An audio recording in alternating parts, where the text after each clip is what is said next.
Bonjour à toutes et à tous, bienvenue sur Corrèze Télévision. Chaque année, au début du mois de novembre, la ville de Brive vit au rythme de la Foire du Livre. C'est la 38e édition et nous avons le grand plaisir et l'honneur de recevoir le commissaire général de la Foire du Livre, François David. Bonjour. Bonjour.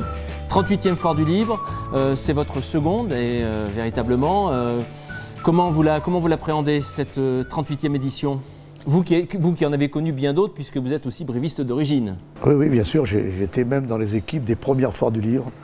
Et donc je l'appréhende avec beaucoup d'espérance, beaucoup d'espoir et en même temps les questionnements qu'un responsable se pose avant une grande manifestation. On est à quelques jours de cette Foire du Livre, tout est calé, ou presque.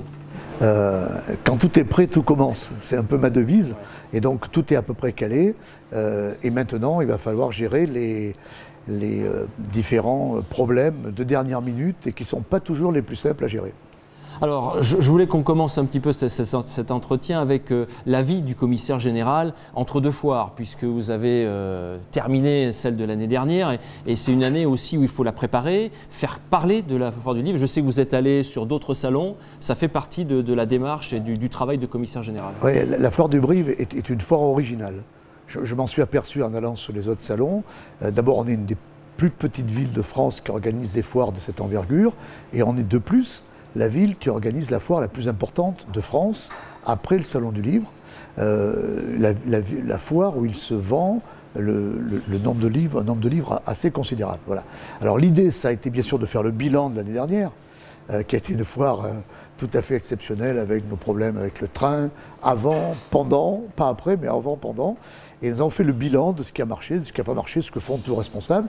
Et puis, le reste du temps, il faut se mettre au travail pour préparer, dès décembre, la foire qui vient. Alors ça veut dire qu'il faut se mettre en quête d'un président, ce qui est une étape importante, parce que le président donne de la couleur à la foire. On va sur les autres salons rencontrer les amis qui préparent et qui ont les mêmes postes et les mêmes missions que les miennes. Et il faut aller rencontrer les maisons d'édition. Il faut commencer à mettre la machine, cette grosse machine en route. C'est une équipe de combien de personnes autour de vous là, qui prépare la foire du mois de décembre jusqu'au mois de novembre? Il y a, en termes de personnes qui s'occupent de la foire à temps complet, nous sommes 2.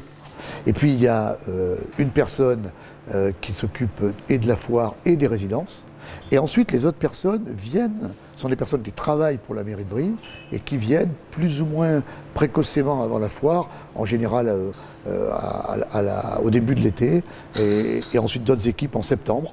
Et l'équipe est au complet à partir du 15 septembre au 20 septembre, pendant un mois et demi, parce que c'est quand même un événementiel, la Foire du Livre. C'est 3 jours. 3 jours sur place, mais il y a un avant Foire du Livre et un après Foire du Livre. Alors vous parliez tout à l'heure de la quête d'un président, c'est pour cette 38e édition Éric Fotorino. Parlez-nous un petit peu de ce personnage, ancien journaliste au Monde, écrivain, romancier, fanatique ou de vélo. Enfin, c'est vraiment un personnage très, je ne vais pas dire complexe, mais en tous les cas très complet et qui va dans de multiples directions. C'est vraiment quelqu'un de très très intéressant et qui est venu il y a quelques semaines à Brive déjà. Alors comme beaucoup de Français, enfin lecteurs du Monde, Éric Fotorino pour moi c'était d'abord celui qui fut un grand patron du Monde. Et en même temps, j'avais été bouleversé par son dernier ouvrage, 17 ans, où il parlait de sa mère, et j'avais été très très impressionné par le style, par l'écriture d'Éric Fotorino. Il me semblait quelqu'un et puis c'est quelqu'un qui s'intéresse à la société, à l'histoire. Et comme ma petite ambition, c'est de faire en sorte que la foire ait un grand pôle littéraire, mais aussi un pôle sciences humaines, il m'a semblé que c'était quelqu'un qui pouvait correspondre à ce que nous cherchions. Et puis, quand on lui a demandé, il a pas dit non, il a même été assez enthousiaste. Et donc, le maire de Brive l'a choisi pour être le président de cette 38e foire. Et donc, tu le disais, il s'est déjà rendu disponible en venant il y a quelques semaines à Brive. Et j'ai vu également dans le programme qui est sorti, le programme officiel de la foire, qu'il était aussi très impliqué sur différents forums, différentes discussions, avec aussi la patte du président, entre autres la venue de Costa Gavras, par exemple. En fait, le président de la Foire du Livre, c'est une tradition, a carte blanche sur un certain nombre de conférences. Il choisit lui-même qui il veut inviter, et pourquoi il veut les inviter. Et là, Éric a été extrêmement actif, dynamique, ayant des idées, axé autour de deux grandes soirées. L'une autour de Romain Gary, qui est un écrivain qui nous a quittés il y a maintenant plusieurs décennies, mais qui devient, à la différence d'auteurs et d'écrivains qui, à mesure que les mois passent et les années passent, tombent dans l'oubli, lui, à mesure que les mois et que les années passent, revient en force à tel point qu'il a été publié dans la Pléiade cette année.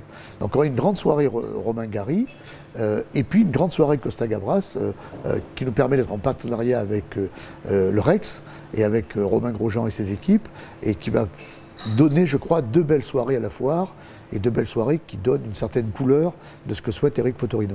Alors vous évoquiez le Rex, hein. Les lieux se sont aussi diversifiés sur cette foire. Je voulais qu'on en parle un tout petit peu parce que vous avez aussi, vous, apporté votre patte. Ouais.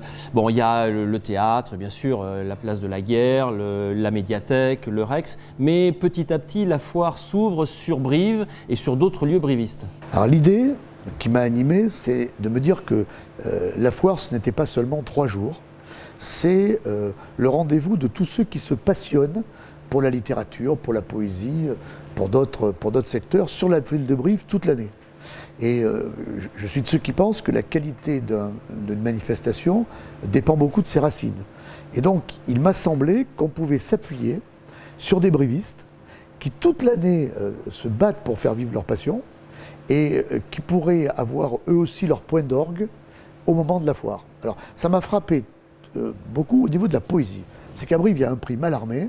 Ce prix Mallarmé était remis, disons-le, un peu en catimini. Voilà. Alors que sur la ville de Brive, je connais, et tout le monde sait, que des personnes se passionnent pour la poésie. Et donc j'ai rassemblé ces personnes et je leur ai dit, écoutez, et si on bâtissait ensemble quelque chose? Cette démarche de co-construire, quoi, est pour moi extrêmement importante. Et pour aller jusqu'au bout de cette idée-là, c'est donc vendredi soir au Théâtre de la Grange qu'il y aura une soirée poésie. Avec la lauréate du prix Mallarmé, qui, l'Académie a accepté ma proposition, qui a été choisie au mois de juin, qui viendra faire une résidence à Brive, mais qui va être extrêmement active le vendredi soir à la Grange de Rivet et le samedi matin à la médiathèque, puisque c'est aussi quelque chose qui me tenait à cœur, c'est de mettre la médiathèque au cœur de la foire. Alors, il ne vous aura pas échappé également que le 8-9 novembre 2019, eh bien, c'est aussi une date anniversaire, une date historique, hein. Nous fêterons les 30 ans de la chute du mur de Berlin. Et justement, François David, dans le cadre des forums, des conférences qui sont intitulées Temps présent, vous avez souhaité mettre l'accent justement sur ce 30e anniversaire avec des forums qui vont se dérouler tous les jours. Hein. Tous les jours, il y aura des conférences Temps présent en rapport avec cette chute du mur de Berlin. Alors, l'opportunité était belle. Hein.